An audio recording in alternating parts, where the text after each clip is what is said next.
Hey, this is 777 again, and I'm back with my best of three series. So game one, I won against Whispering Pine, and now we're into game two. Whispering Pine goes first, and yeah, let's see how it plays out. So Whispering Pine goes first, and he has a couple 4 diamond cards. Both of these could have haste in certain games, but they don't. Lancer does have haste, which is really good to have in your early hand. It makes me feel more comfortable. But there's no reason for him not to put the swordsman down. I have Warden, which has 3 costs. I have a swordsman, and then I have a Bone Strider without haste. So my hand is pretty bad. But let's see what I do. I do get a tower guard with haste. I could have waited to put the Warden down.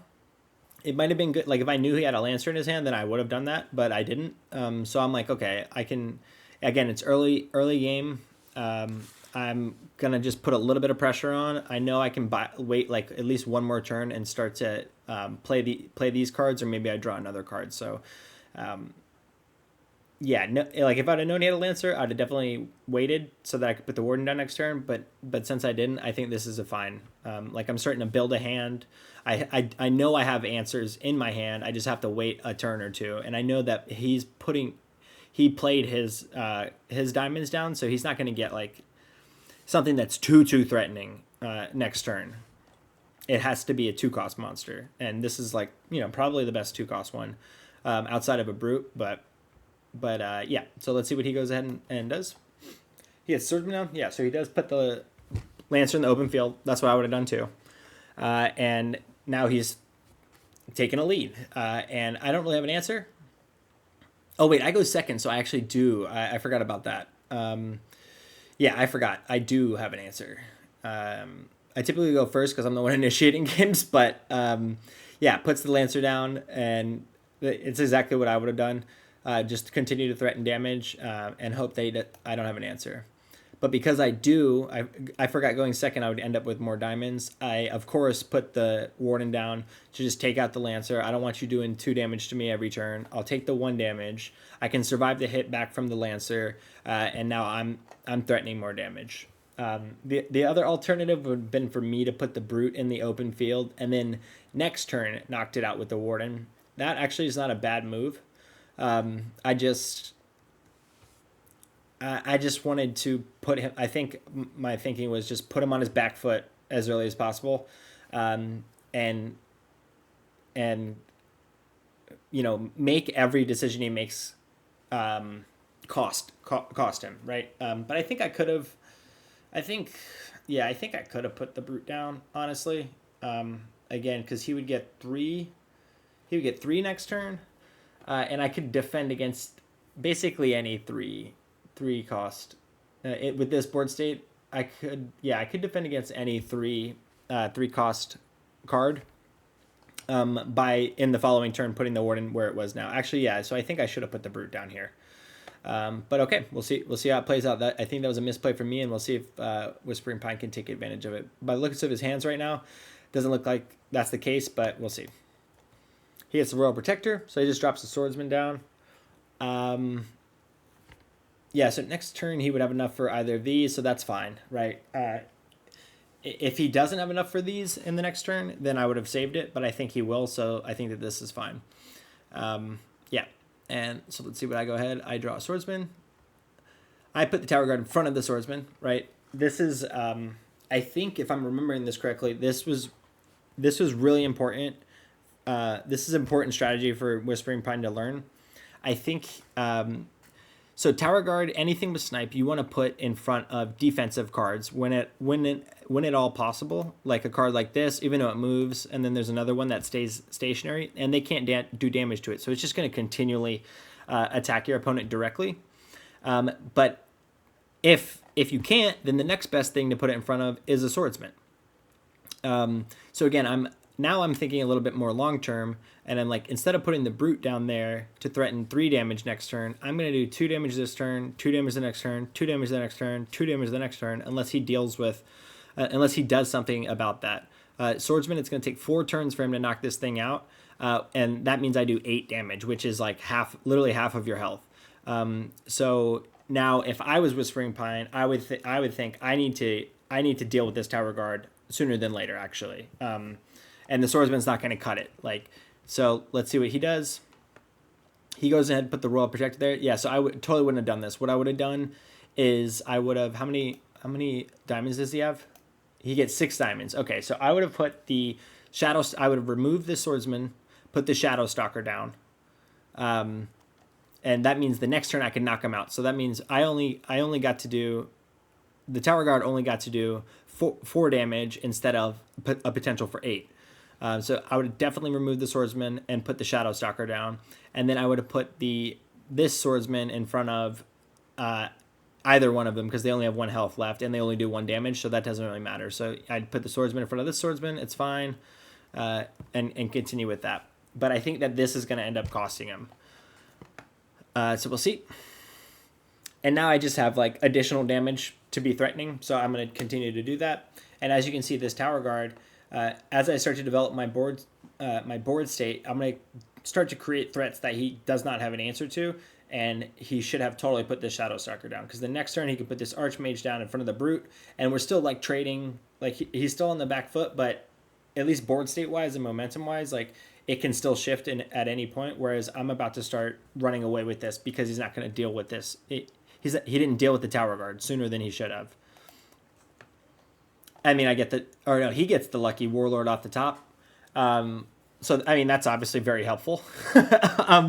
Still, you got to deal with the Tower Guard. Like, even in this case, yeah, he should have put the Shadow Stalker down last turn, because then he would deal with the Tower Guard and he'd have Warlord. And that would probably win him the game, to be honest.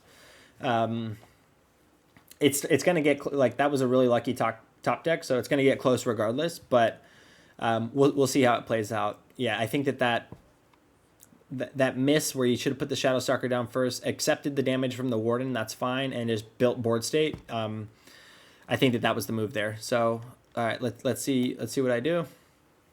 I just saved my diamonds, put a Swordsman down. You know, doesn't matter. Do damage here, doesn't really matter. Let's see, I had a Battle Veteran, so I could have. One of the things I could have done, because this Royal Protector is not threatening, is, and honestly I probably should have done, was put the Battle Veteran down right here, so I can knock out the Royal Protector and then continue to do damage. Next turn, I wonder why I didn't do that. Yeah, so I drew Stonebreaker, so that can defend against Warlord next turn, although it's going to be really close. Yeah, I think you make a couple misplays this game, so I think I should have put the Battle Veteran down in front of this instead of this Warden. I wonder why I didn't do it. Maybe I was just trying to. Yeah, maybe I was like thinking I could eventually knock out this Warlord with the Battle Veteran, but that's like I think I was playing it pretty risky there. Okay, so he draws the Lancer with haste and is still just chipping away at my Tower Guard. Meanwhile, I'm doing 8 damage. I have to deal with this Warlord. He is now very much in a commanding position. There is 6 or 7 damage on board. So I can still survive a turn, so I know that. And I'm curious on see what I do here.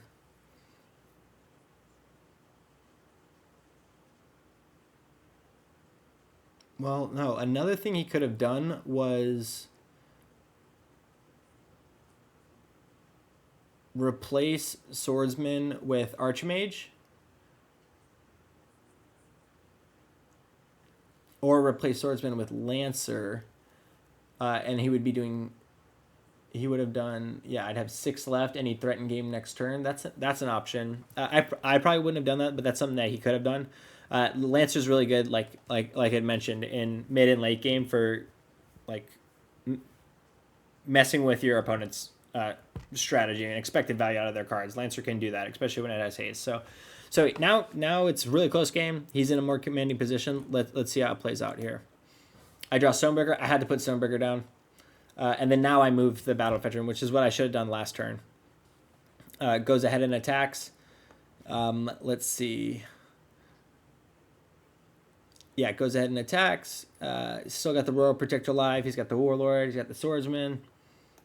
Let's see what he plays. He goes ahead and does put the Archmage down. Knocks out that. There's 4 4 left. 4 left, and I will be able to defend one more turn with the current cards on board. He could have removed Royal Protector there and put Lancer down and done that 2 damage. Then all it would take would be, then I'd have to have multiple haste users in order to win, because you just have 1 damage left. That's definitely a strategy he could have done there. If he put Lancer down here, I'd have 1 point left, and Swordsman could take the game if he doesn't have, or if I don't have anything with haste. Yeah, that's actually probably the right move there. But either way, it's going to be really close. So we'll see, because I have no real threats for attacks. Yeah, let's see how. Yeah, I had to put Stonebreaker down there. I do my 1 damage. He's only going to do 1 damage this turn, which would have won him the game. So he should have put that Lancer down last turn. And let's see how that ends up. So it gets Shieldbreaker, and that wins me the game.